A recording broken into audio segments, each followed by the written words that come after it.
What it do, what it do, what it do? What's going on, guys? It is your boy Daga, and welcome back to another Eagles Uncut. Now, if you do like the comment, please like, comment, and subscribe. Most important of it all, okay? Um, so let's get right into it because we have a little bit to talk about, man. Today, let's talk a little bit about the free agents that we have on this off season that is gonna be hitting the market soon, man. And what is the most important one that I believe we should sign on for next season. And the first one, I'm pretty sure every Eagles fan, we're on the same boat on this one, okay? And it's CJ Gardner Johnson. Like there is, it's a no brainer. We don't have another safety, and not only that, he can also play on the slot corner as well. Okay. And as a safety, just as a safety, he balled out, man. Like CJ Gardner Johnson, like he can hit, he can track, like he can catch, So like he just been phenomenal this past season. So I definitely believe that Howe is definitely gonna be signing CJ Gardner Johnson. And I believe in the reports that came out is that if we don't sign him, we're gonna franchise tag him. Which either way, he's gonna be with us next season. Okay, which that's awesome. Now the second one over here, I'm iffy on two guys, man. I'm iffy on James Bradbury and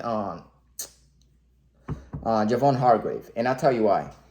Uh, let's start with Javon Hargrave, okay? There is no way how he's gonna let him walk, Fletcher Cox walk, and BG walk, okay?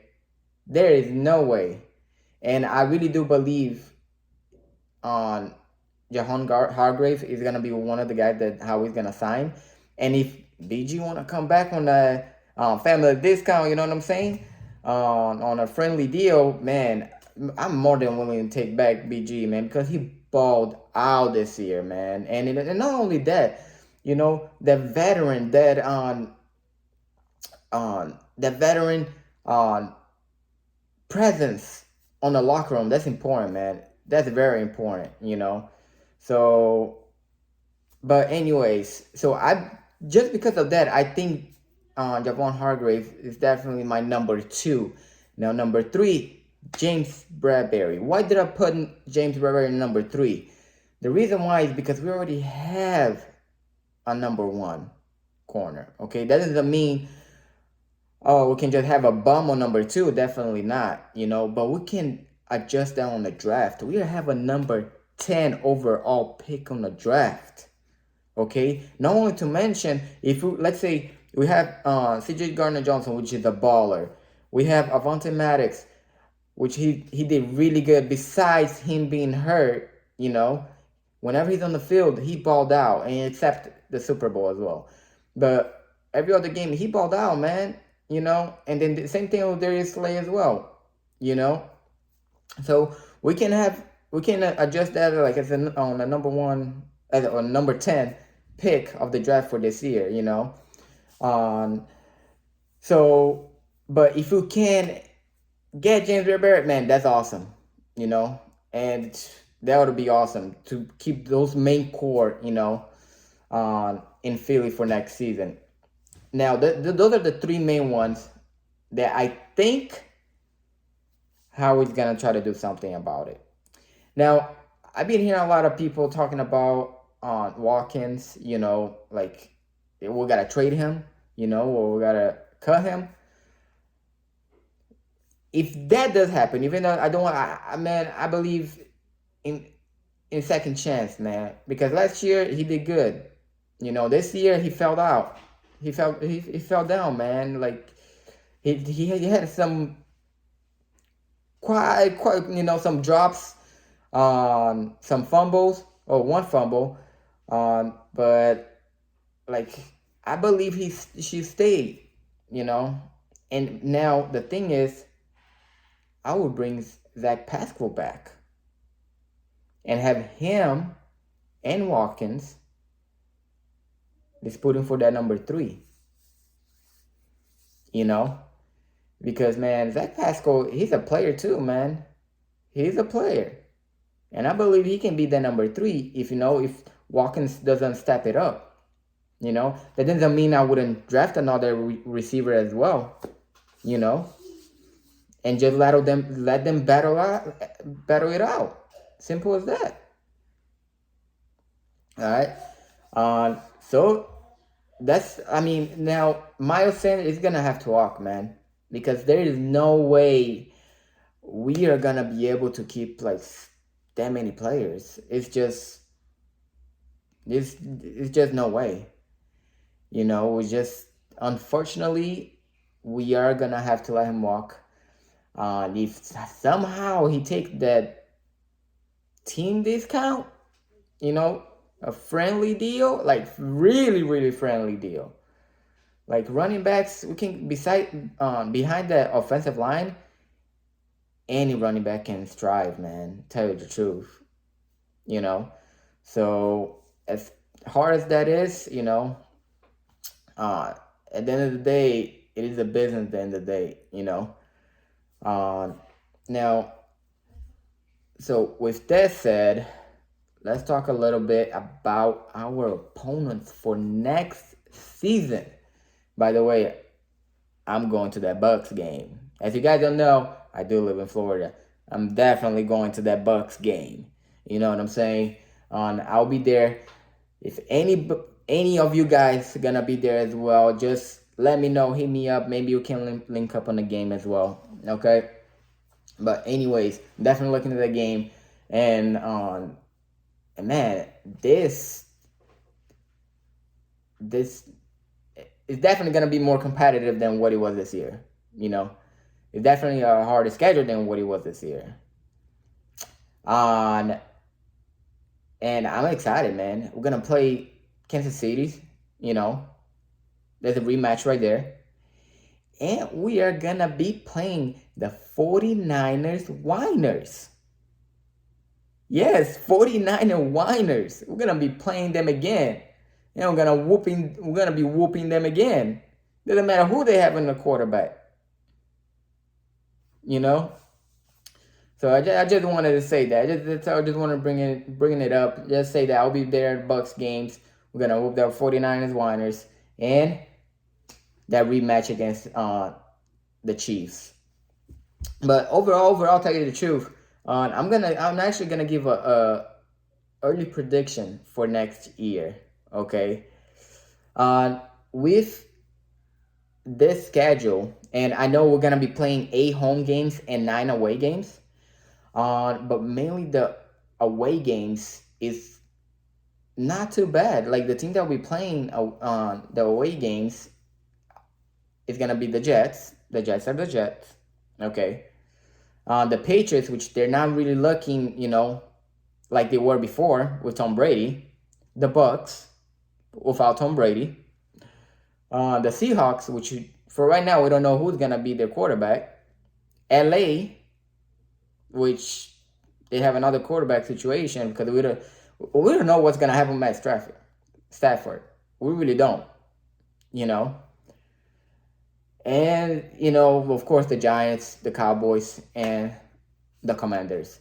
The only hard team really away that I see that's gonna be a hard team is gonna be the Chiefs. That's gonna give us a problem, I believe. Because the rest of things winnable games, very winnable games. That doesn't mean we cannot beat the Chiefs. I really do believe we can still go at Arrowhead and still beat them. But they're going to be a lot harder than the other teams, And of course, every division game is a hard game as well, But with that said, I believe right now my prediction, okay, is I know it's still early, but with this schedule, I believe we can go 12 and 5. At least 11-6 for sure, but prediction 12 and 5. Okay. Now let me talk a little bit about this the defensive coordinator. You know, we've been interviewing on a couple people. Um, we did interview the defensive coordinator from Wisconsin. And I've been hearing pretty good things about him. You know, he has a pretty good resume as well. And we also be hearing as well. They Vance Joseph. He just had finished his interview today. His first interview with the Eagles. I think he's gonna have the second interview tomorrow, if I'm not mistaken, if I saw that correctly. And that's another big name right there, you know. Now, with our defensive coordinator, you know, job hunting, man, the Eagles, they're doing their due diligence on this. They're doing their homework on this one, man. You know, they're going for everyone. They are not rushing to anything, you know. Um, and another thing that I want to talk about as well is Seth Joyner. He went on Dan Filio's show and he said he would take the job in the heartbeat. Now, the thing about this is Seth Joyner, I believe, from hearing him talk on, you know, on his post game shows and all, it sounds like he has a aggressive mindset, you know, completely different from Jonathan Gannon, you know. And that man, tell you the truth, I would be all for to have Seth Joyner as defensive coordinator, you know. He would have definitely be able to lead the our defense, you know. And I mean, he's one of the Eagles legend as well. You know what I'm saying? And man, that all I gotta say is, I don't care if it's Seth. I don't know if I don't care if if it is the Wisconsin defense coordinator. I don't care if it's the Arizona defense coordinator, Joseph. Man, we gotta have an aggressive mindset. That doesn't mean we cannot play zone coverage, but you gotta adjust on the fly as well, man. That's something that Jonathan Gannon couldn't do throughout the whole season and in the Super Bowl. Whoever it is, I don't care. Just do your job and adjust accordingly. Okay? Adjust accordingly, man. If you see we're getting freaking smoke playing zone coverage, switch. Man to man. Bring some blitz. Now, if you're bringing blitz and they're killing you, now we gotta switch. Play more zone. Back up a little bit more. The DBs. You know? We can't have the quarterback being clean. Not have one hit. Not even one freaking hit. So we gotta have that aggressive mindset and be able to adjust. Not take a freaking whole half to be able to adjust. And that's all I have to say. You know, whoever it is, man, be ready. You know, be ready and just do your job, man. Just do the job. Okay? Because it's not just like Jonathan Gannon, us Phillies fan, doesn't matter who it is, you know, gonna be on your ass. Doesn't matter who it is. All right. All right, guys. So with that said, I'm gonna be, you know, keeping up with the draft as well. You know, that's like only about 2 months away, and man, it's coming soon, man. It's coming soon. Well, also I'm gonna keep up with Jalen Hurts' contract. You know, the contract talk between the Eagles and Jalen Hurts, and if anything new pops up, you know, you can definitely hear. You're gonna be hearing from me soon. All right. And I'm going to be posting, you know, whenever I can. I'm definitely going to be posting. And thanks so much, guys, for watching. And you already know what time it is. Daga out.